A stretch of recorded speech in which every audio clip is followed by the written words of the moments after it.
This is Steve Wilson from Anita Goodesign. I wanted to show you our latest special edition titled Homestead.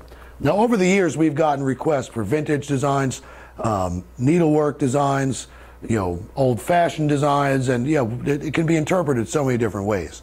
And no matter which books we buy on vintage needlework, we always see these samplers that show little barns and farmhouses and quilts hanging up. And we said, why don't we do something like that? And when we first started drawing this, or coming up with the concept, the idea was, a big green area and multiple hoopings where you put these little houses wherever they go.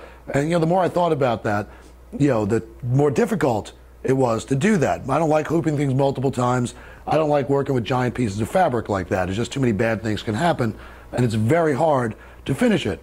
So we decided to create really a tile scene, mix and match quilt, whatever you like to call it, that really uses that homestead look in a really modern and easy way to complete.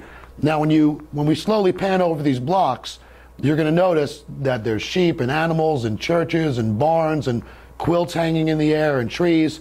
And I wanted to design these in a specific way, is that you could rearrange these blocks whichever way you want. This is actually the easiest quilt that's creates a scene that we've ever created. It's so simple to put together because there's essentially one point where the grass meets the sky where you have to line these blocks up. Where normally there's lots of different crossovers and these other points where your design can be off. That's not the case with this.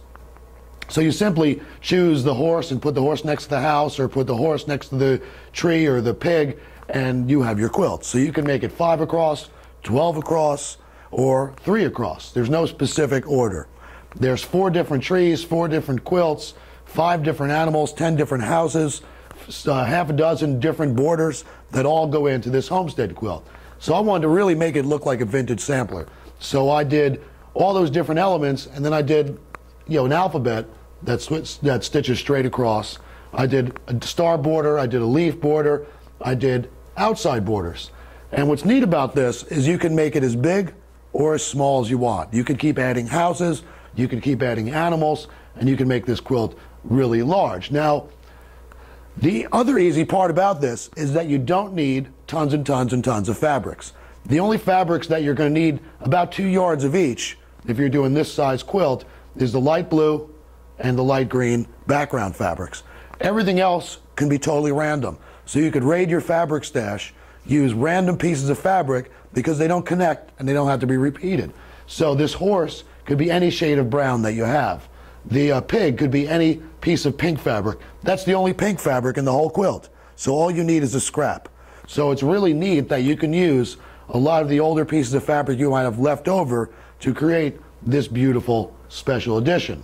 Now, as with all of our special editions, the Homestead comes with a full color book and instructions on how to do all these different blocks. It's also part of the mix and match line. So the blocks come in 8-inch, 7-inch, 6-inch, and 5-inch sizes. So you can always add one of our other collections to this, including the foundation quilt. So if you wanted to take the foundation borders and add it to this to make it a really large project, you can easily do that. So this is the Homestead quilt coming out May 1st, 2012. Thank you very much.